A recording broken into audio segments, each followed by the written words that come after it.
हम देख रहे थे प्रस्तुत एकांकी औरंगजेब की आखिरी रात। इस एकांकी में जीनत उन्निसा बेगम, जो कि औरंगजेब की बेटी है, वह अपने पिताजी का उत्साह बढ़ाती है। कहती है कि आलम पनाह, आप बहुत जल्दी ठीक हो जाओगे, आप बहुत दिनों तक सलामत रहेंगे, आपको कुछ नहीं होगा, आप बहुत ही जल्दी स्वस्थ हो जाओगे।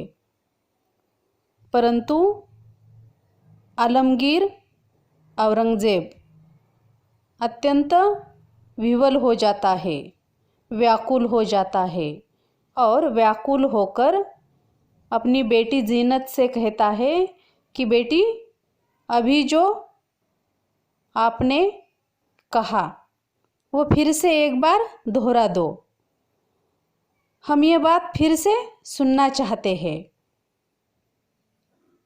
कि हम बहुत दिनों तक सलामत रहेंगे। अगर हमारी ज़िंदगी के दिन अभी भी ख़त्म न हुए होते तो हम एक बार फिर शमशीर लेकर मैदान जंग में जाते, बागियों से कहते कि कमबख्तों, आलमगीर कमज़ोर नहीं है, उनकी तलवार में अब भी चिंगारियाँ हैं, घुटने टेक कर गुनाहों की माफ़ी मांगो, काफिरों दोजक का रास्ता खून की नहर से है, हमारी शमशीर से कटो और दोजक में दाखिल। यहाँ पर औरंगजेब का संवाद कट जाता है। आवेश में खांसी रुकने पर भारी सांस लेने का वह प्रयास करता है, अर्थात उसे जीवित रहने की बहुत चाहत है। इसीलिए वह अपनी बेटी के जुबान से फिर से वही शब्द सुनना चाहता है कि आप सलामत रहेंगे। जीनत अपने पिताजी से कहती है कि आलम पनाह, आपको कुछ नहीं होगा, आप बहुत दिनों तक सलामत रहेंगे। यही शब्द औरंगजेब फिर से सुनना चाहता है। कहता है, बेटी जीनत, यही बात तुम फिर से कह दो, हम यही बात फिर से सुनना चाहते हैं। अगर हमारी ज़िंदगी में और भी कुछ दिन बचे हुए हैं तो हम अभी शमशेर लेकर, तलवार लेकर मैदान में जाएंगे, जंग लड़ेंगे, संग्राम करेंगे और उन दंगेखोर बंडखोर बागियों से कहेंगे कि कमबख्तों, आलमगीर अब भी कमज़ोर नहीं है, अब भी उसकी तलवार में वही बल है, वही शक्ति है जो पहले थी, अब भी उसकी तलवार में चिंगारियाँ है। इसीलिए तुम अब घुटने टेक कर गुनाहों की माफ़ी मांगो, नहीं तो तुम्हें नरक में भेज दूंगा और नरक का जो रास्ता है वह खून की नहर से है। अर्थात वह मृत्यु के समय भी अपने दुश्मनों को इस प्रकार से नरक में भेजने की बात करता है। जीनत उन्निसा बेगम अपने पिताजी से कहती है कि जहाँ पनाह, अभी आप आराम करें, नहीं तो और आपकी तबीयत अधिक खराब हो जाएगी, आपको अभी आराम की ज़रूरत है, इसलिए आप आराम कीजिए। परंतु आलमगीर औरंगजेब जीनत की बात सुनने के लिए तैयार नहीं है। वो कहता है कि अब इससे ज़्यादा और क्या ख़राब होगी जीनत, पहले से ही हमारी तबीयत खराब हो गई है, हम पहले से ही स्वस्थ नहीं है और अब क्या खराब होगी। जब हम मौत के दरवाजे पर खड़े होकर दस्तक दे रहे हैं, चाहे जब वह खुल जाए आलमगीर के लिए तो यह मौत का दरवाज़ा बहुत जल्दी ही खुलेगा। देर नहीं हो सकती। मौत भी डरती होगी कि देर हो जाने से कहीं आलमगीर सज़ा न दे। फिर उसकी खांसी आती है और ज़िंदगी भर सज़ा सज़ा। फिर रुकते हुए कहता है अब्बा जान को भी आंजहानी शाहजहाँ की, वह सोच में डूब जाता है। तो इस प्रकार से आलमगीर औरंगज़ेब शुरू से लेकर अंत तक अनेक लोगों को सज़ा देता आया है और अंतिम पल में भी उस सज़ा की बात वह दोहराता है जिसने अपने पिताजी को भी दी थी। वह कहता है कि हम तो मौत के दरवाजे पर खड़े हैं, हम दस्तक दे रहे हैं, चाहे जब वह खुल जाए। और आलमगीर के लिए तो यह मौत का दरवाज़ा बहुत जल्दी खुलेगा, वह देर नहीं कर सकता है, क्योंकि मौत भी डरती होगी कि अगर देर हो जाएगी तो आलमगीर हमें भी सज़ा न दे। इस डर से बहुत जल्दी यह मौत हम तक पहुंचने वाली है। और वह अपने पिताजी का स्मरण करता है, सोचता है कि ज़िंदगी भर मैंने अनेक सज़ाएं दी है, अब्बा जान को भी, स्वयं के पिताजी को भी कैद खाने में रखा है। जीनत उन्नीसा बेगम फिर अपने पिताजी से कहती है कि आलम पनाह तज़कीरे न उठाइए, अर्थात आलम पनाह आप किसी बात का उल्लेख न कीजिए, किसी प्रकार की कोई चर्चा न कीजिए, किसी प्रकार की कोई बात न कीजिए, क्योंकि अभी आपको आराम की आवश्यकता है। आप केवल आराम कीजिए और इस बीमार अवस्था में आपको आराम के अलावा दूसरा कुछ भी नहीं कहना चाहिए। आलमगीर औरंगज़ेब अपनी बाहों पर, अपनी भ्रुकुटियों पर बल देते हुए कहता है, क्यों न उठाएं, जिंदगी भर गुनाहों का बोझ उठाया है, तो मरते वक्त उसका तज़किरा भी क्यों न उठाएं। लेकिन जीनत, हम सैकड़ों बार अपने दिल को दिलासा देने की कोशिश की है। हमने गुनाह कहाँ किए? कुरान पाक की रूह से, शरअ से इस्लाम का नाम दुनिया में बुलंद करने के लिए, जिहाद के लिए जो काम हमने किए, क्या उनका नाम गुनाह है? काफिरों को जहन्नुम रसीद किया, क्या यह गुनाह है? उपनिषद पढ़ने वाले दारा से सल्तनत छीनी, क्या यह गुनाह है? नमूनाए दरबारे इलाही में क्या मुझसे गुनाह हुए? आलमगीर जिन पीर, लेकिन कोई आवाज़ कानों में कहती है कि आलमगीर, तू इस्लाम का नाम लेकर दुनिया को धोखा दिया है, तूने इस्लाम की हिदायतों को नहीं समझा। जीनत, तू पर जोर देते हुए वह कहता है कि जीनत, तू बतला, यह आवाज़ ठीक है क्या? क्या हमने इस्लाम के उसूलों को गलत समझा? इस प्रकार से औरंगज़ेब जिंदगी भर किए हुए बुरे कर्मों पर पुनश्च एक बार प्रकाश डालता है। जिंदगी भर गुनाहों का बोझ उसने उठाया था, तो वह कहता है कि अब मरते वक्त उसकी चर्चा क्यों न की जाए, वो बात क्यों न की जाए। वो अपनी बेटी से कहता है कि जीनत, हम सैकड़ों बार अपने दिल को दिलासा देने की कोशिश करते हैं, परंतु हमारा दिल मानने के लिए तैयार ही नहीं होता।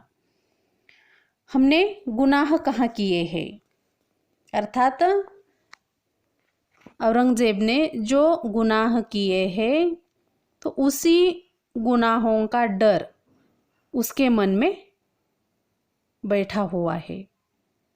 फिर भी उस डर को दूर करते हुए, बाहर निकालते हुए अपने मन को वह तसल्ली देता है, अपने दिल को तसल्ली देने की कोशिश करता है, दिलासा देने का प्रयास करता है। कहता है कि हमने कहाँ गुनाह किए हैं। कुरान पाक की रूह में शरअ से इस्लाम का नाम दुनिया में हमने बुलंद किया है, अर्थात इस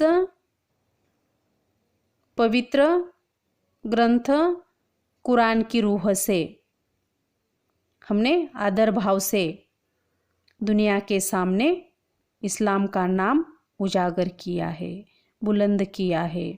जिहाद के लिए जो काम हमने किए हैं ये क्या गुनाह हो सकते हैं क्या? काफिरों को हमने जहन्नुम भेजा है, नरक में रवाना किया है, क्या ये क्या गुनाह है क्या? उपनिषद पढ़ने वाले दारा से सल्तनत छीन ली है, क्या यह गुनाह है क्या? तो इस प्रकार से उसने जितने जो गुनाह किए थे उन सभी गुनाहों पर पर्दा डालने की कोशिश वह खुद करता है, अपने आप करता है, खुद ही गुनाह करता है और उन गुनाहों पर पर्दा डालने का काम भी वह स्वयं करता हुआ प्रस्तुत एकांकी में हमें देखने को मिलता है। वही अपने दिल को तसल्ली देता हुआ दिखाई देता है। और जीनत उन्निसा बेगम कहती है कि अत्यंत स्तब्धता से, शांतता से अपने पिताजी से कहती है, जहाँ पनाह आपने कोई गलती नहीं की है, आपने कोई गुनाह नहीं किया है, आप तो बिल्कुल मुस्लिम धर्म के सिद्धांतों पर चले हैं, या सारे सिद्धांतों को आपने मान लिया है, इसीलिए आपसे कोई गलती नहीं हुई है, आपने कोई गुनाह नहीं किया है। परंतु आलमगीर औरंगजेब शून्य में देखता हुआ विचारमग्न होकर कहता है, हजारों सतनामियों को कत्ल किया, दारा, शुजा, मुराद को तख्ते ताउस का हक नहीं दिया और बाप को 7 बरस तक, लंबे 7 बरस तक यहाँ रुक जाता है। अर्थात उसने जो बुरे कर्म किए थे, जो बुरे कार्य किए थे, उन कार्यों की याद उसे आती है और वह कहता है कि हजारों सतनामियों का हमने कत्ल किया है। वह स्वयं ही अपने गुनाहों को मानना शुरू कर देता है। अच्छे लोगों का कत्ल किया है, सतनामियों का कत्ल किया है, दारा हो, शुजा हो, मुराद हो, इनसे हमने तख्त छीन लिया है, साम्राज्य उनका छीन लिया है, उनको उनके अधिकार का या उनके हक का तख्त या ताउस नहीं दिया है, और बाप को तो 7 बरस तक, लंबे 7 बरस तक कैद खाने में तब्दील किया है, कैद खाने में रखा है। जीनत उन्निसा बेगम अपने पिताजी से फिर कहती है कि लेकिन आलम पनाह, अगर गौर से देखा जाए तो शहंशाह शाहजहां को नज़रबंद करना गलत नहीं कहा जा सकता। अपनी पीरी में ये अपनी आँखों से अपने बेटों का मज़ार देखते, क्या उन्हें तकलीफ़ न होती? आपने उन्हें उस तकलीफ़ से बचा लिया है। अर्थात जीनत उन्निसा यहाँ पर अपने पिताजी को समझाती है, कहती है कि आपने कोई गुनाह नहीं किया है और आपने जो भी काम किया है वह बहुत अच्छा काम किया है। अब गौर से अगर देखेंगे तो शहंशाह शाहजहां को नज़रबंद करना या कैद करना कोई गलती नहीं है, या उसे कोई गलत कार्य नहीं कह सकता है, क्योंकि अपनी पीढ़ी में यह अपनी वृद्धावस्था में यह आँखों से अपने बेटों का मज़ार देखते, क्या उन्हें तकलीफ़ नहीं होती? आपने उन्हें उस तकलीफ़ से बचा लिया है कि वृद्धावस्था में बेटों की कब्र देखकर तकलीफ़ न हो जाए। इस तकलीफ़ को आपने बहुत ऊंचे ढंग से बचाने का प्रयास किया है। आलमगीर औरंगज़ेब कहता है, लेकिन उस तकलीफ़ के पैदा करने का जिम्मा किसका है? हमारा। हमने ही लाहौर में दारा की कब्र बनवाई, हमने ही आगरा में मोहम्मद को भेजकर अब्बा जान का महल कैद खाने में तब्दील कराया। उस दास्तान को तुम जानती हो? अर्थात औरंगज़ेब बादशाह किस प्रकार से कार्य करता है, वह स्वयं अपनी जुबान से अपनी बेटी को बताता है। कहता है कि तकलीफ़ के पैदा करने का जिम्मा किसका है? जिन लोगों को तकलीफ़ हुई है तो उस तकलीफ़ को निर्माण करने का जिम्मा किसका है? हमारा। हमने ही तो ये सारी तकलीफ़ें निर्माण की है, ये सारी तकलीफ़ें हमने ही पैदा की है। और लाहौर में दारा की कब्र किसी और ने नहीं, हमने ही बनवाई है। हमने ही आगरा में मोहम्मद को भेजकर अब्बा जान का जो शानदार महल था उस महल को कैद खाने में परिवर्तित किया है, तब्दील किया है। उस दास्तान को तुम जानती हो क्या? अर्थात यह सारी सच्चाई जीनत को पूछता है, क्या तुम्हें यह पता है यह सारी कहानी? तब जीनत कहती है, जहाँ पनाह, मुझसे वह दर्दनाक दास्तान क्यों दोहराना चाहते हो? आप आराम कीजिए, आपकी तबीयत ठीक नहीं है। और जीनत उन्नीसा बेगम कहती है कि अब यह सारी बातें दोहराने से कोई फ़ायदा नहीं है, क्योंकि जो भी हुआ है वह बहुत ही भयंकर और भयानक कृत्य हुआ है। ये सारी दर्दनाक दास्तानें बार बार दोहराने से क्या फ़ायदा है? और आप यह दास्तान मुझसे क्यों दोहराना चाहते हैं? अब आप आराम कीजिए, क्योंकि अभी आपको आराम की ज़रूरत है, क्योंकि आपकी तबीयत ठीक नहीं है। आप बीमारी से त्रस्त है, सांस लेने में आपको तकलीफ़ हो रही है, खांसी आपको परेशान कर रही है, ज्वर से आप अस्वस्थ है। और ऐसी हालात में बीते हुए क्षणों को, बीती हुई घटनाओं को दोहराने से कोई फ़ायदा नहीं होगा। इसीलिए अब आप इस वक्त केवल और केवल आराम कीजिए। यहाँ रुकेंगे। धन्यवाद।